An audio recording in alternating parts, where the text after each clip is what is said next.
Le marché des langues est très spécifique. Il y a deux choses. La première chose, c'est que la langue la plus apprise dans le monde, et de très loin, c'est l'anglais. La deuxième chose, c'est que la langue la plus utilisée pour apprendre une autre langue, c'est l'anglais. Moi, je ne suis pas prof d'anglais, j'ai donné un peu des cours d'anglais à des francophones, mais ce n'est pas ma spécialité, ce n'est pas ce qui m'intéresse en particulier. Par contre, l'anglais est une langue que j'utilise au quotidien, professionnellement ou dans ma vie privée. Et je me suis rendu compte que c'est un avantage énorme et que c'est une des raisons pour lesquelles j'arrive à avoir les étudiants que j'ai.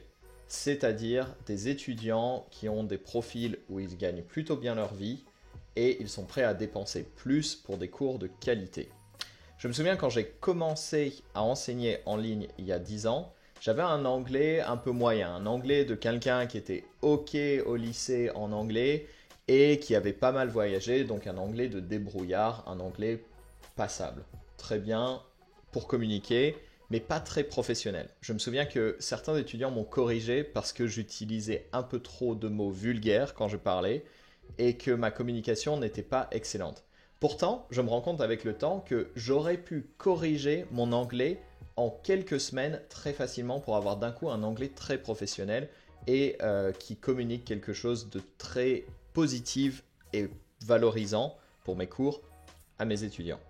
Quand j'ai commencé à lire des livres sur l'efficacité au travail, j'ai découvert qu'il y avait certains styles de communication en anglais, puisque je lisais ces livres en anglais, qui étaient très importants.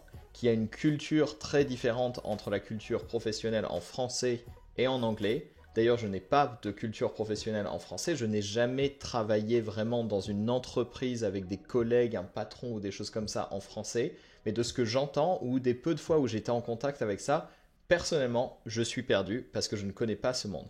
En anglais, c'est simple. Ce que les gens veulent, c'est un ton amical, professionnel, direct et très poli dans les échanges.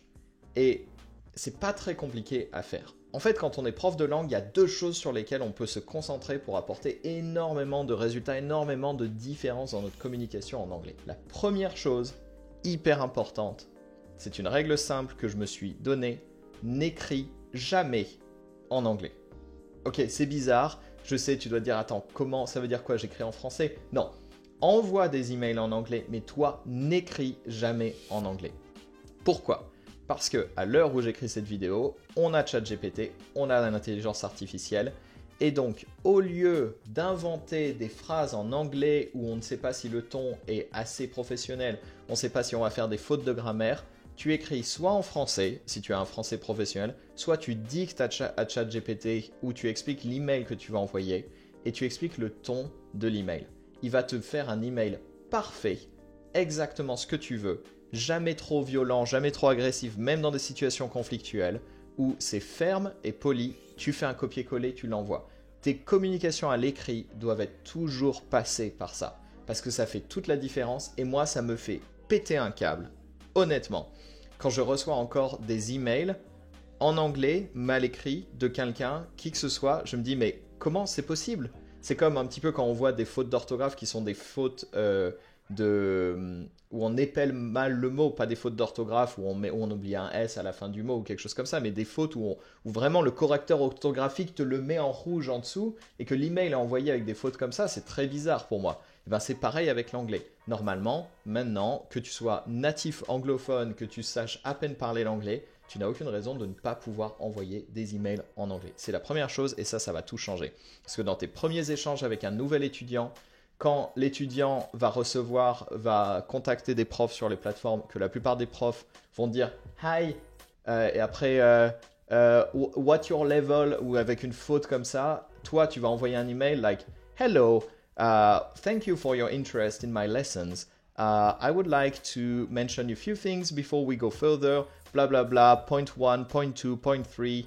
If you're more interested in my lessons, please contact me here or feel free to book a trial lesson. Je sais pas, une phrase, un email bien formaté comme ça, l'étudiant se dit tout de suite ok, je parle à un professionnel. Et pourquoi c'est important? Parce qu'il y a un problème démographique chez beaucoup d'étudiants. Chez beaucoup d'étudiants, que j'ai, c'est des étudiants qui gagnent bien leur vie. Leur monde, c'est des gens autour d'eux qui sont des professionnels, qui travaillent dur et qui font attention aux détails. Ces gens-là se sentent mal à l'aise de prendre des cours avec un prof qui est un petit peu à l'arrache ou un prof qui dégage quelque chose qui ne fait pas partie de leur monde.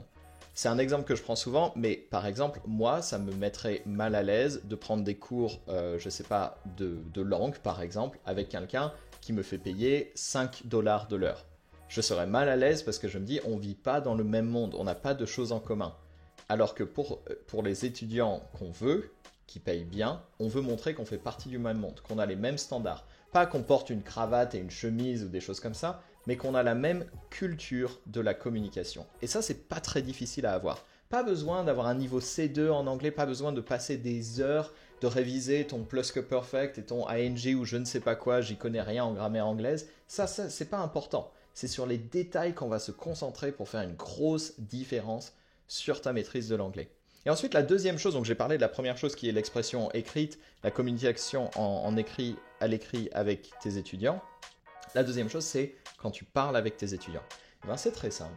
Quand tu vas parler avec tes étudiants, tu vas devoir t'entraîner à travailler sur 2 points qui sont les plus importants pour ta communication en anglais.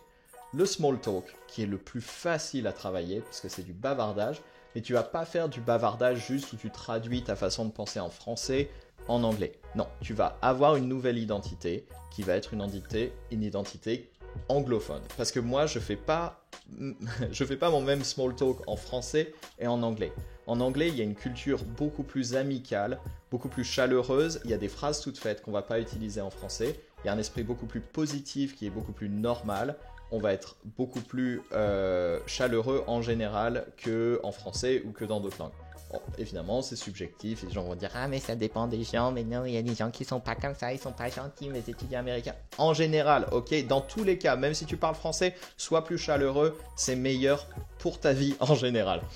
Donc, tu vas te concentrer sur le small talk. Et ça, c'est simple, mais c'est archi simple. Tu vas chercher des vraies phrases de small talk en anglais et tu vas les copier et les apprendre. Like, how was your weekend? Did you do anything exciting? Par exemple, c'est une phrase qu'on ne dit pas en français. Est-ce que tu as fait quelque chose d'excitant? On ne dit pas ça en français, mais c'est une phrase parfaitement normale en anglais. C'est du bon small talk, les gens vont te répondre. Peut-être que tu vas pas tout comprendre, c'est pas grave. Voilà, tu fais tes petites questions et toi, tu apprends à parler de ton week-end et de dire 2-3 choses intéressantes et personnelles qui vont créer une relation avec l'étudiant. Tu vas dire quel livre tu es en train de lire, quelle série tu es en train de regarder, si tu fais du sport, du yoga, de l'escalade, je sais pas quoi, tu vas en parler à ton étudiant et ça, c'est important. Évidemment, la clé là-dessus, ça va être d'apprendre des phrases et de bien travailler sa prononciation. Après, personnellement, c'est toute ma philosophie sur apprendre les langues en général, de se focaliser sur ces choses-là. Alors voilà, pourquoi je te parle de ça? Je te parle de ça parce que je pense que la plupart des gens imaginent que l'anglais, c'est un truc, un gros bloc. Mais dans notre cas très spécifique de prof qui enseigne une langue à des personnes qui parlent anglais, on n'a pas besoin de parler anglais, on n'a pas besoin de parler de tout, on n'a pas besoin de pouvoir parler de n'importe quel sujet. On a besoin de pouvoir utiliser l'anglais pour notre travail. Et ça, c'est pas super dur.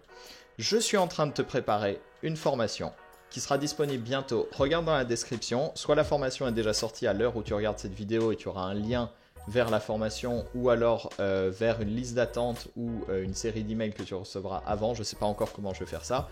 Soit tu recevras un accès à la formation directement. Donc, c'est une formation qui aura un prix de lancement. Après, on verra. Ou dans laquelle je te donne tout ce qu'il te faut pour communiquer en anglais. On ne va pas apprendre l'anglais. Je vais te donner les emails à écrire, à copier-coller directement pour tes étudiants. Dans tous les cas de figure, pour négocier des prix, quand un étudiant aimerait prendre des cours, plus de cours, moins de cours, quand un étudiant n'est pas actif et que tu dois réactiver, tu as juste à faire des copier-coller et t'envoies des emails qui sont parfaitement parfaits. Hein, voilà, parfaitement parfaits dans la communication et leur style. Et des phrases que je vais te mettre sur Anki que tu vas pouvoir mémoriser pour travailler le small talk. Je vais te donner des outils et des façons d'utiliser ChatGPT pour améliorer ta communication, comment mettre les sous-titres sur Zoom, sur Google Meet pour que toi tu puisses avoir une transcription de ce que les étudiants disent quand ils parlent anglais, ce qui va beaucoup t'aider à comprendre quand ils parlent anglais.